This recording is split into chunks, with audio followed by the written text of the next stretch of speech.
Movie start होती है तो ईयर 1974 में वेस्ट वर्जीनिया का एक सैनिटोरियम दिखाया जाता है और ये सैनिटोरियम बेसिकली डी फार्म लोगों के लिए बनाया गया था। और जो डी फार्म लोग यहाँ पर रहते थे असल में वो इनब्रीडिंग और बर्थ डिफेक्ट की वजह से डी फार्म बने थे। तब वहाँ के in charge doctor Brandon doctor Ann को वहाँ के पेशेंट्स के बारे में बता रहे थे और इसी दौरान एक पेशेंट डॉक्टर एन को पीछे से पकड़ लेता है और उनके बालों में से एक हेयर पिन निकाल लेता है। फिर वो दोनों आगे बढ़ते हैं और डॉक्टर ब्रैंडन डॉक्टर एन को इलीगल ब्रदर्स के लॉकअप में लेकर जाते हैं और वो तीनों ब्रदर्स कोई और नहीं बल्कि थ्री फिंगर, सॉटूथ और वन आई थे। डॉक्टर ब्रैंडन बताते हैं कि ये तीनों भाई मिसेस हिल्लिगर को एक जंगल में मिले थे और यही वजह है कि इन्हें हिल्लिगर ब्रदर्स कहा जाता है। और जब ये ब्रदर्स मिले थे तब तक वो अपने पेरेंट्स को खा चुके थे और यही नहीं, डॉक्टर उन्हें वहाँ के सबसे खतरनाक पेशेंट कहता है। हालांकि वो अभी बच्चे थे और उनके खतरनाक होने का प्रूफ ये है कि एक तो अपनी 2 उंगलियां ही चबा गया और वही था थ्री फिंगर। एक ने अपनी आंख निकाल कर खा ली और इसलिए वो था वन आई। और तीसरा जो अपने दांतों को दीवारों के साथ रगड़ता रहता था और इसीलिए वो सॉटूथ था। और उसने तो बहुत सारे पेशेंट्स को काट कर बुरी तरह जख्मी भी कर दिया था। ये सब बातें सुनकर डॉक्टर एन पूछते हैं कि ये तीनों इतनी सारी पेन को कैसे बेयर कर लेते हैं। इस पर डॉक्टर ब्रैंडन उन्हें बताते हैं कि इनको तो तकलीफ महसूस ही नहीं होती। इसके बाद वो लोग आगे बढ़ते हैं और जिस पेशेंट ने डॉक्टर एन की पिन निकाली थी वो उस पिन के जरिए लॉक खोलने लग गया था, लेकिन वो ऐसा नहीं करता क्योंकि वो इतना इंटेलिजेंट नहीं था। और वो तीनों भाई उसे देख लेते हैं और उससे वो पिन मांगते हैं, जिस पर वो पिन उनकी तरफ फेंकता है और उन ब्रदर्स में सबसे ज्यादा इंटेलिजेंट यानी थ्री फिंगर लॉक को खोल लेता है और वो चुपके से तीनों भाई बाहर आ जाते हैं और सिक्योरिटी गार्ड को मार देते हैं और फिर कंट्रोल रूम में जाकर सारे सेल्स को खोल देते हैं। और इसके बाद से ही वो जगह पूरी तरह मेंटल असाइलम बन जाती है। वो तीनों डॉक्टर एन को पकड़ लेते हैं और उसे इलेक्ट्रिक शॉक्स देते हैं और तब तक ऐसा करते हैं जब तक कि उसका दिमाग पूरी तरह पक ना जाए। इसके बाद वो डॉक्टर ब्रैंडन को भी पकड़ लेते हैं और अपनी स्मार्टनेस शो करवाते हुए उससे भी बड़ी बेरहमी से मार देते हैं। और फिर 29 इयर्स गुजर जाते हैं और 29 सालों के बाद 9 स्टूडेंट्स को दिखाया जाता है। उस वक्त वो सब स्नो को बहुत इंजॉय कर रहे होते हैं। उन्होंने अपने एक फ्रेंड कैबिन में जाना था लेकिन वो रास्ता भूल जाते हैं और एक बहुत खतरनाक तूफान में बुरी तरह फंस जाते हैं। और इसी दौरान वहाँ पर मौजूद उन्हें एक बिल्डिंग नजर आती है। वो सब लोग उस बिल्डिंग की तरफ बढ़ते हैं लेकिन उन्हें ये अंदाजा बिल्कुल नहीं होता कि वहाँ पर जाने की उन्हें कितनी भारी कीमत अदा करनी पड़ी। और वो बिल्डिंग वो ही सैनिटोरियम था जहाँ पर वो तीनों भाई रहा करते थे। जैसे ही वो लोग अंदर जाते हैं उन्हें पता चल जाता है कि ये एक हॉस्पिटल था और वो आग जलाकर आराम से वहाँ पर बैठ जाते। लेकिन वो आराम से बैठने वाले लोग बिल्कुल भी नहीं थे क्योंकि ये उनकी नेचर में शामिल था कि किसी सुनसान जगह पर जाकर उस जगह की अच्छे से तलाशी ली जाए। और वो पूरी जगह की अच्छे से तलाशी लेते हैं और इंचार्ज ऑफिस में उन्हें वाइन मिल जाती और वहीं पर उन्हें वहाँ के पेशेंट्स की फाइल भी मिल जाती है, जिसे देखकर उन्हें पता चल जाता है कि यहाँ पर डी फार्म लोगों को रखा जाता था। फिर हम देखते हैं कि वो तीनों भाई किसी को लेकर उस सैनिटोरियम में पहुँच जाते हैं। उन स्टूडेंट्स में से 3 नाइट स्पेंड करने के लिए बेड्स को चेक करने के लिए जाते हैं और वहाँ पर उन्हें कुछ नजर आता है। उन तीनों में से लड़का विंसन चेक करने के लिए अंदर जाता है और अंदर जाते ही उसकी शाउट करने की आवाजें आती, जिस पर बाहर खड़ी वो लड़कियां जैना और कैनी डर जाती हैं। लेकिन किसी तरह वो हिम्मत करके विंसन को ढूंढने जाती हैं। विंसन उनके साथ एक घटिया सा मजाक कर रहा होता है और उन्हें डरा देता है, जिसकी वजह से वो दोनों उससे नाराज होकर वहाँ से चली जाती हैं। और तभी वरनाई उनका पीछा कर रहा होता है। उन सब से माफी मांगने के लिए विंसन अकेला ही जनरेटर ढूंढने चला जाता है और उसे जनरेटर मिल भी जाता है और फिर वो उसे ऑन कर देता है। अब क्योंकि वो सब अमेरिकन स्टूडेंट्स थे और किसी सुनसान जगह पर उनका दूसरा रूल ये होता है कि जब लाइट आ जाए तो पार्टी करें, और वो बिल्कुल ऐसा ही करते हैं और पूरे हॉस्पिटल में हलचल मचा देते हैं। लेकिन इस दौरान उन्हें ये पता नहीं होता कि कोई उन पर नजर रख रहा। पार्टी करते करते वो लोग एक ऐसी जगह पर पहुंच जाते हैं जहां उन्हें एक फिल्म रील मिलती है। डैनियल उसे एक प्रोजेक्टर में डालकर उसे प्ले कर देता है। उस फिल्म में दिखाया जा रहा था कि उन हिल्लिगर ब्रदर्स पर सबसे ज्यादा एक्सट्रीम टेस्ट किए जा रहे थे।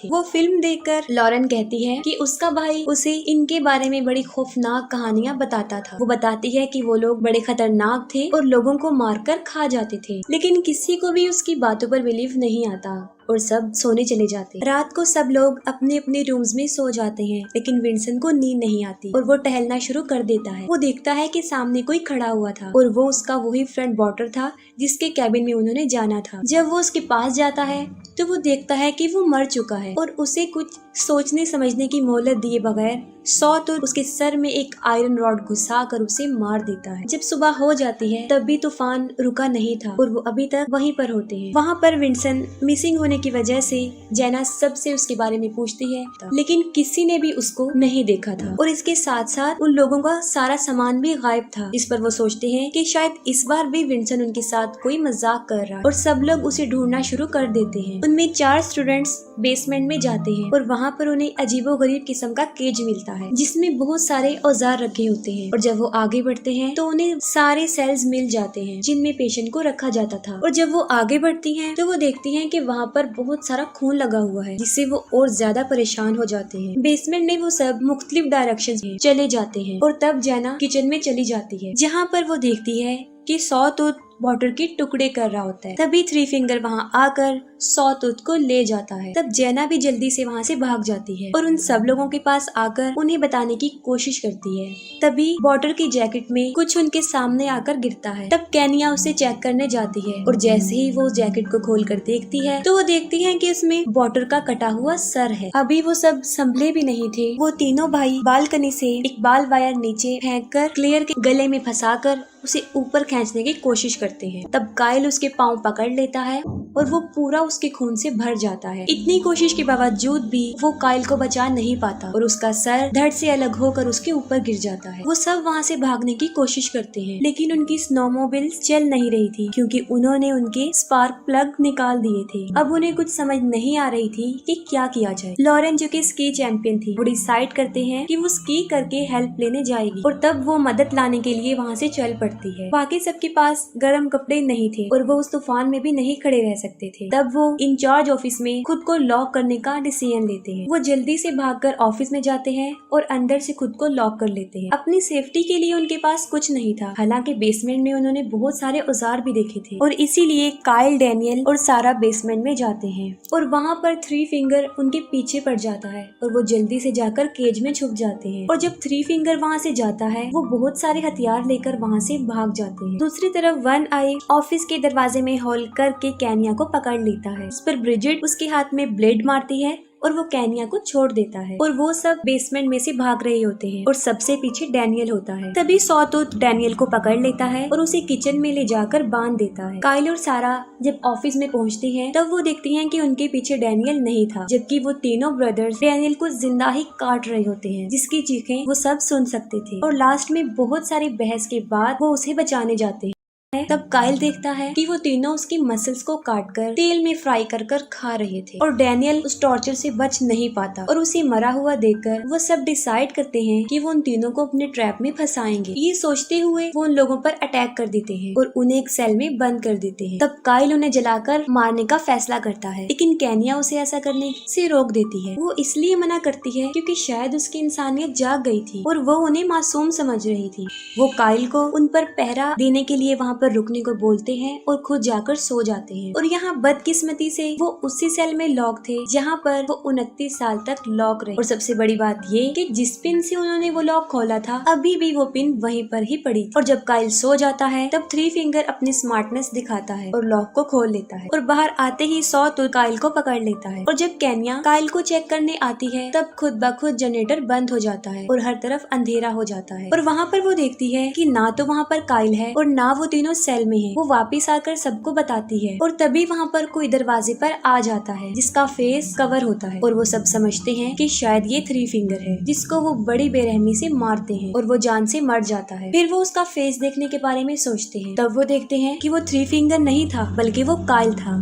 जिसकी जुबान कटी हुई थी। उसे देखकर वो सब वहाँ से भागने की कोशिश करते हैं लेकिन वो तीनों भाई बुरी तरह उनके पीछे पड़ जाते हैं। भागते भागते वो सब उनके रूम्स तक पहुँच जाते हैं जहाँ पर उन लोगों का सामान भी रखा हुआ था। वो सब अपनी जैकेट्स पहनकर खिड़की से बाहर आने का डिसीजन लेते हैं लेकिन वो एक सैनिटोरियम था जिसकी सारी विंडोज सील्ड थी और वहीं पर उन्हें एक टूटी हुई खिड़की मिलती है लेकिन उस खिड़की के पीछे बहुत सारी बर्फ जमी हुई थी। सारा उस बर्फ को हटाने लगती है और इतनी ही देर में वो तीनों भाई भी वहाँ पहुँच जाते हैं और थ्री फिंगर दरवाजा तोड़ने की बहुत कोशिश करता है। थ्री फिंगर के बाद सॉटूथ उस दरवाजे को तोड़ने की कोशिश करता है और इतनी ही देर में सारा बर्फ से एक रास्ता बनाने में कामयाब हो जाती है और वो वहाँ से बाहर निकल जाते हैं। लेकिन जैना बाहर निकल नहीं पाती और वो वहीं फंस जाती है और तब सॉटूथ एक ड्रिल लेकर उसे मार देता है। बाकी तीनों जान बचाकर वहाँ से भागते हैं लेकिन वो तीनों भाई भी उन्हीं की स्नोमोबाइल पर उनका पीछा करते हैं। सॉटूथ ब्रिजिट को पकड़ लेता है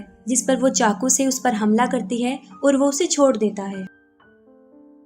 दूसरी तरफ हमें लॉरेन दिखाई जाती है जो बर्फ जमने की वजह से मर चुकी होती है। और यहाँ पर सबसे अफसोसनाक बात ये है कि मेन रोड उसके सामने ही था, जो तूफान की वजह से उसे नजर नहीं आया और वो हिम्मत हार कर वहीं बैठी रही और मर गई। अब सिर्फ केनिया और सारा ही बचते हैं और केनिया अपनी जान बचाकर भाग रही होती है और वन आई उसके पीछे पड़ा होता है। अभी वो केनिया को पकड़ने ही वाला होता है कि सारा उसे मारकर नीचे गिरा देती है और वो अपनी स्नोमोबिल्स लेकर वहाँ से चली जाती है। वो दोनों बहुत खुश होती है क्योंकि ये सब उन्होंने अपने प्लान के अकॉर्डिंग किया होता है। वो इतनी खुश होती है कि वहाँ पर लगी हुई वायर्स उन्हें नजर नहीं आती और उन दोनों का सर धड़ से अलग हो जाता है। तभी थ्री फिंगर वहाँ आता है और उनके सर उठाकर ले जाता है और उनकी बॉडी वहीं पर ही पड़ी रहती है और इसके साथ ही ये मूवी एंड हो जाती है।